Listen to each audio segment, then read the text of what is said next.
This is Oral Rehab Lecture 15, Part 2, a continuation of a discussion of cochlear implants, and following along lecture slide set 15. We pick up this screencast at slide 14. Slide 14 is a very nice illustration focused on showing where the electrode array is in the cochlea in terms of what the actual cochlear implant, what's actually implanted in the cochlea. So if we take a look a little bit more here, we had seen this kind of coiled at the very end of the implant, had this kind of coil, almost looks like a shepherd's staff from antiquity. But what you can't really see, we saw maybe just a little bit, is that along the this electrode, this wire, are sort of little bumps here of sort of electrical conducting material. And so these are the actual electrodes. And there's maybe 23 of these, 24 of these in a given cochlear implant. And so they're kind of just showing you here a couple. Here's one, here's one, here's one. So there's a couple of them throughout. Now, what I wanted to kind of juxtapose and kind of show you here, if you may remember from your hearing science class, this is what's called a mid-modular section of the cochlea, kind of a cross-section to the cochlea, showing you all, 2.5. So here's 1, 2.5 of the turns. Remember that on any given section here, if we look at any one side of the cochlea, you're seeing 3 chambers. You're seeing here the scala, the scala vestibuli. You're seeing here the scala media, where the hearing organ is, and down here you're seeing the scala tympani. What we're seeing then is we're seeing since we know that this is going through the round window, the round window is the entryway into the scala tympani. Scala tympani runs from the very top here, which would be the helicotrema, all the way down and around and exiting out the round window. But we're doing this reverse. We're going into the round window. So here's the electrode array being kind of pushed into the scala tympani, so it gets 1.5 turns up. So that's where the electrodes are. They're in this conducting material that's placed into the scala tympani. Underneath the scala media. Now, scala media is important because here's where the hair cells would be, but more importantly, here's where the beginnings of the auditory nerve are. So the primary auditory neurons begin at the bases of the hair cells. Now, here's what's important about this. Most people who have significant hearing loss probably don't have a functioning hearing organ, but if they have a functioning neural population in the inner ear, then that's what the cochlear implant capitalizes on. So basically what we're seeing in this section here is that they removed the upper part, they removed this part, but they're just showing you the neuron attachments. So these are the auditory nerve endings, if you want to think about it. These are really the auditory nerve beginnings, because what would be attaching over here would be all of the primary sensory cell endings. So the hair cells would be putting inputs into the auditory nerves endings there, and so then the information would go out this way and then up into the brain and get up to your brain somehow along the auditory nervous system pathway. So the electrodes placed underneath the auditory nerve fibers, auditory neurons. So again, that's what the arrows are kind of pointing. Here's the electrodes, and then here's the neurons that are sort of under them. So as it were, as the speech processor works, it conveys, it instructs or provides an electrical signal to have this one fire. And when it does, these guys get stimulated. At the same time, if it commands this one to fire, the auditory nerve endings here will be stimulated as well.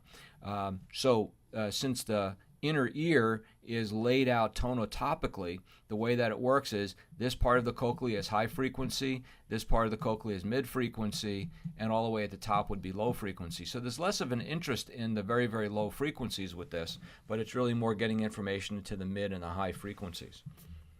When we look at sort of another similar kind of view here, again, sort of minimized, is the shell that surrounds it. So essentially what we're looking at here, again, here's our electrode array, again, where the black bands denote the electrodes, and superimposed underneath the auditory nerve fiber. So again, as we look at the auditory neurons, you can see that there's a lot of them. There's probably about 35,000 auditory neurons. So there's a total in a typical ear. In the normal ear, there should be about 35,000 individual fibers that are serving approximately 3,000 inner hair cells and approximately 12,000 outer hair cells. Most of the information flowing into the system is coming from the inner hair cells. So there's multiple neurons that are coming from sort of the same region, so there's some concentrated regions. Generally said, again, as I said, this region here would be more high frequency, this region here would be more mid frequency, and at the very, very top of the electrode here, because it's coiling around, would be the lowest frequencies that this would be responsible for. But again, the idea that you got 1.5 turns affecting and stimulating about 1.5 coils of the inner ear. We talked about again in some of the questions that one would have to consider in thinking about cochlear implants, deal with risks, benefits, and other candidacy issues. So let me kind of walk through those here a little bit also. When we think about the risks of cochlear implants, again, you can look to the FDA materials for this. It's the same risks that would be attendant to any surgical procedure. That is to say, as you're drilling through bone and you're drilling into the inner ear, what are some possible complications there? Post-surgical complications, same thing. Is we're talking about basically post-operation and through the operation, any kinds of infections that might occur. And so as the risks of the procedure are considered, and we look at the cost effectiveness of this particular procedure, there was an article recently. I don't think I published it for you, meaning I didn't provide a link for you. But by an article by a guy named Semerov et al. That looked at the cost effectiveness measured in something called QALYs. And again, this is a metric to look at cost effectiveness of medical procedures. And this sort of talks about how disabilities in life are reduced and that sort of thing. As it turns out, because the risks are so low and because these are in for such a long period of time, this turns out to be a very, very effective and therefore a very cost-effective procedure. So in terms of its benefits to the person with it, there's very little risk, long-term benefits, and so from that point of view, it's a very good procedure. One of the risks, though, is you might lose all your hearing in that ear, and you may think, well, that may not be such a big deal, except if you're one of these sort of persons that's always thinking about, well, what's the next best thing, the next big thing coming along? Well, maybe, you have already kind of, preempted possibilities for anything down the line. But in the meantime, it's still, you'd still get benefit from the cochlear implant. And you may not be able to have an MRI. And again, the different companies sort of market themselves as, you have different, ours are more MRI compatible. MRI stands for magnetic resonance imaging and is a procedure of choice to look at soft tissue tumors in the skull. Anywhere else in the body, I suppose, but we're talking about the skull, and it involves the use of magnetic fields, and so basically MRIs can be done with cochlear implants. It's just the amount of magnetic force has to be adjusted appropriately, and if it's not, that could be some real problems inside the skull because the cochlear implant would be set into sort of movement basically and would create a lot of friction and heat, and that would be a problem because it would damage tissue. We think about some of the benefits again. I'm not going to really go through all these here with you. This is again from the FDA materials, and again it's a very poor slide, but it kind of shows again the number of benefits that are part of it. One of the primary ones I'll just kind of highlight is that it for many people, the cochlear implant does restore audibility. Now, that doesn't necessarily mean, as they say here, that persons will understand speech, but it certainly it does restore audibility. And the rest of it kind of goes on here for other things. One of the sort of interesting gold standard tests of an acoustic device, an auditory device, is can you do it without visual cues, meaning a telephone call? And so they say, yeah, you can use a telephone with a cochlear implant. And what they're just basically saying is that you don't really need to rely on visual cues quite so much. Here's an illustration from one of the companies about the audibility. So let's look at what we're seeing here. So this would be basically a sound field audiogram, meaning a hearing test that would be done and where the acoustic stimuli, the different test frequencies, would be delivered not by earphones but by a loudspeaker, and the person would have to sit a designated distance from the loudspeaker but perform basically the same task, which is to respond whenever they hear the tone. So given that, and assume that it's calibrated appropriately, we're looking at basically what would be a sort of a sloping, moderate to profound, moderate to severe to profound hearing loss. So that's what the person's audiometric threshold is. So again, that means that their residual hearing is kind of down here if they didn't do anything about it. What they want to show you here is if we now just simply keep the person in place but put an appropriate hearing aid in their ear, this is the amount of audibility that they get. This is how much better they're hearing basically through the hearing aid. Their basic threshold of audibility doesn't change, but what they're saying is that the stimulus level required to get them to hear it, in fact, does change really significantly. If you look at it, this person is getting, here we're getting 10, 20, 30, 40, 55 decibels of improvement with the hearing aid in the high frequencies. The problem is, if you were to impute onto this the speech banana, it would still probably be the case that this person is not really getting as much in the high frequencies as they really need to get with the hearing aid. The threshold of audibility would be there. So here's the real selling point for this thing. Here's the threshold of audibility now, same test, but now we just switch on their cochlear implant. And so now, again, visualizing where the speech banana would be, with the cochlear implant, it restores their audibility so that they're able to hear sort of everything that's inside the speech banana. And that's really kind of what the most remarkable thing about this is. It still needs to be trained, but still in all, that's part of the issue here, is that at least it's the first step, which is the restoration of audibility. When we look at candidacy criteria, one of the things that's a little disconcerting initially when you're looking for criteria is that the criteria that's put out by the FDA are device specific. So there's no generic criteria except what I'm going to tell you.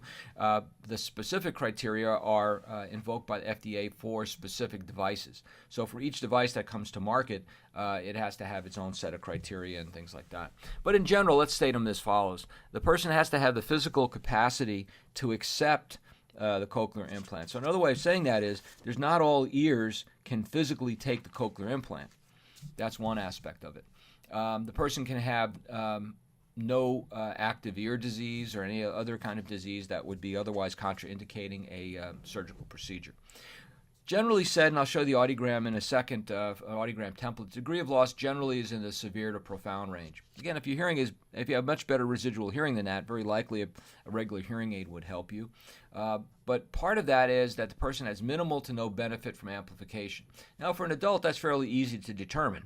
But for a child, it's sort of difficult to determine because you don't know.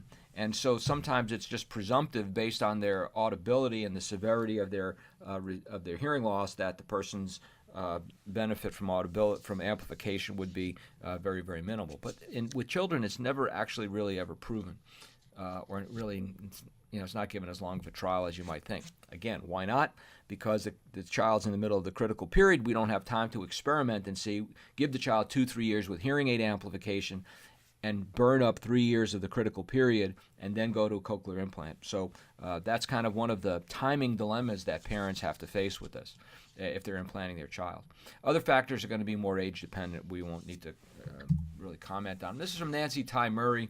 Again, just kind of breaking it down into less than 18 months and sort of child age and then adult age. And what we're going to see basically is that the criteria as you essentially go to the adults is going to be the adults can have better residual hearing and still be considered a candidate. So again, if we think about the criteria here audiometrically, this is again is for one hearing aid for one cochlear implant rather than nucleus from Cochlear, is that the adults could be anywhere, their hearing loss could be anywhere in this range. For a very young child, it's got to be sort of down here, and for an older child in this range. So again, it's kind of a titrated sort of criteria relative to degree of hearing loss. But again, what we're saying is we're allowing the greatest, it's most permissive for adults, basically. But still, look at, for an adult, hearing can't be any better than 90 decibels hearing level for 1,000 to 4,000 hertz. So in the range that's really most important. That's basically saying, well, even if you got a hearing aid that's going to boost 2,000 hertz, 60 decibels, that puts it at 30 decibels. That's going to be, still probably in the range of audibility, but the hearing aid is kind of maxing out at that point in terms of what it's sounding like and doing for the person. As we said a couple of times when we consider hearing aid candidacy, it seems that the literature seems to be aligning with the idea that the age range of 12 to 18 months for children with significant hearing loss is probably the best. I sort of expand on this in the next slide. But we're talking about, again, for this age range, child with bilateral profound sensorineural hearing loss, we want them to be at least trying a hearing aid probably in their first year of life. And again, part of the reason for that is that the child really can't be surgically operated on until about a year of life. So that's part of the problem. So in that time period, put hearing aids on them to give them at least some exposure to the auditory world. In that context, with hearing aid stuff on them, lack of auditory skill development. And consequent to this is enrollment with an oral rehab program that basically focuses on hearing. That's really not aligned with the use of any visual cues or sign language. No medical contraindications. A CAT scan reveals that there are, in fact, patent, this is pronounced patent, means that that you've got open channels in the cochlea because and you also have the presence of an internal auditory canal, because that would mean that you have a good eighth nerve in place. If you don't have this, then you probably don't have an eighth nerve. If you don't have a patent cochlea, you have no place to put the cochlear implant. And the person has to be healthy enough to undergo surgery. As I mentioned to you, the literature seems to be quickly converging on this notion of age of implantation for a hearing loss present at birth at less than 18 months as optimal. And again, that sort of makes sense because, again, we're maximally utilizing the critical period. The child has the best sort of opportunity to harvest in the critical period. As we go up to the later childhood, 19 months to 18 years, the hearing loss criteria relaxes a little bit. Still no benefit from a hearing aid. When we're able to measure word recognition, still a poor score. In other words, if a child has a severe sensorineural hearing loss and has, 90% word understanding, that would probably be a child that would do better with a hearing aid. However, what we're saying here is that their word understanding ability has to be really poor. Lack of auditory skill development, again, with the cochlear implant, an emphasis on hearing in terms of auditory verbal methodology or other hearing-based methodology. Again, no medical contraindications. As we move along to adults, when we consider with adults, again, the hearing loss criteria relaxes a little bit. The words recognition score less than 50%. No benefit from hearing aids, and again, they're able to utilize be able to undergo the surgery. When we think about when a cochlear implant is not a suitable opportunity, another way of kind of thinking about it is, what are some things that are sort of contraindications? And again, some couple things that I've mentioned to you, it would be, when you can't actually even get the cochlear implant into a cochlea, or there's no auditory nerve. So that's generally part of it. And again, read through all of these on your own because, again, there's a lot of information. I highlighted this one here, inappropriate expectations. So again, part of it is that for the person, if it's an adult with the hearing, with the cochlear implant, or the family, they have to have realistic expectations. For a child, the benefits of the cochlear implant are probably going to take a little while to develop. and so it may be a couple of years actually before we sort of see that. Again, when a cochlear implant is not suitable, if their hearing is really pretty good, if they're doing good with a hearing aid, if they've got good word understanding ability, and again, you can kind of read through some more of these. In our last discussion here of these things, what are some things that seem to be true relative to cochlear implants? Clearly, more of them are being done. More of them are being done earlier, and as I've said to you earlier, the better. With our timing of less than 18 months as being sort of the magic window here for what seems to be the best time period. Less time without hearing, the better. So again, to minimize the time of auditory deprivation.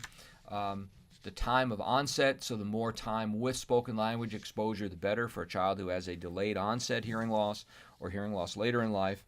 That certainly is something to consider as well.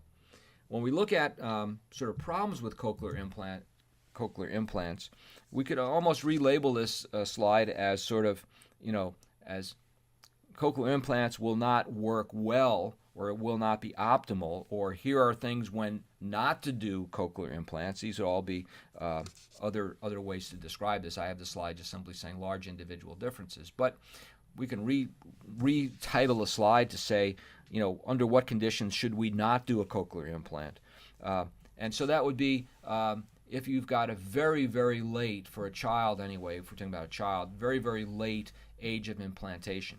I think Heather in Sound and Fury 6 years later was a pretty uncommon case, I think, because she was implanted at probably age, 7, 8, 9, somewhere in that range. But generally said, the older they are with, again, prelingual onset of hearing loss, the poorer the outcome we would anticipate. If the person has a poor auditory nerve, if they don't have auditory nerve fibers, that's going to be a big problem. If they are sort of deficient with their cognitive abilities, that's not going to be certainly anything that's good. If they're poorly motivated, either the person himself or their family is poorly motivated. If they're in an environment that's focusing on manual communication, it's in a way it's antithetical to the notion of having a device that's an auditory acoustic device. And if it's a child, if there's limited parental support, because the cochlear implant itself is only going to be really favorable if it's aligned with and married to other therapies. Another last couple slides. What are some vulnerabilities? Not all children who have severe to profound hearing loss are going to be candidates because you need a cochlea.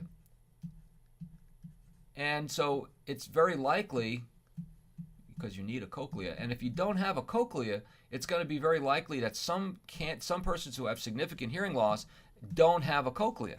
That's why they are significantly hearing impaired. And there are certain kinds of syndromes, certain kinds of other medical issues where they either don't have a cochlea, meaning you don't have the turns of the cochlea, you don't have that scala tympani channel to stick the cochlea into, or they may not have a sufficient auditory nerve reservoir. So there are some children that are just physically not, and adults too, I should say, that are physically not candidates for the implantation because of physical dilemmas. There's only 3 manufacturers. That's always kind of scary because you got sort of a very small marketplace. The knowledge base provided by researchers on cochlear implants is what we know about cochlear implants comes to us from researchers who are heavily aligned with the cochlear implant manufacturers. So I'm not saying that they're biased necessarily, but part of my life and part of my job, I suppose, is to be skeptical. So, when I always look at what the relationship of the researcher is in a cochlear implant article to the cochlear implant companies, the cochlear implant manufacturers support the research. So I don't know. To me, that's just something that that has been and continues to be a big question in terms of that kind of relationship. The processor itself has its own thing that's externally worn, has its own sort of degree of delicacy, and allegedly can be wiped out under certain electrical conditions, like sliding down a plastic playground slide. it really is not that critical for us to consider here, but only because people generally ask these questions. A cochlear implant goes through a programming procedure. The timing of the cochlear implant is a staged procedure. So when a person has the surgery, then the tissue heals, then they come back and have the actual cochlear implant turned on. There's any of a number, probably hundreds at this point, of YouTube videos showing the person when they're switched on at the time that they're doing the programming. Well, at that particular time, they go through a process that's very similar to audiometry, but through the cochlear implant to determine how much energy to have this thing going at, how much signal level to go at. And so essentially it's not that different from hearing aids in principle, where you're providing enough energy so that they're able to hear soft sounds in the environment, so you're setting threshold levels, but it's using electrical stimuli, and then you're then also setting it so that it doesn't get too much. So you're setting then also comfort levels. And so this is the maximum stimulation before the person says, ooh, ouch, that's too much. And then we have this dynamic range, which is the region between their ability to detect sound, their threshold levels, and their comfort levels. So again, cochlear implants is not for everybody. Cochlear implants are devices that nonetheless are revolutionary in modern times in terms of changing around the function of children with very limited residual hearing. And I suppose that over time they'll get slightly better.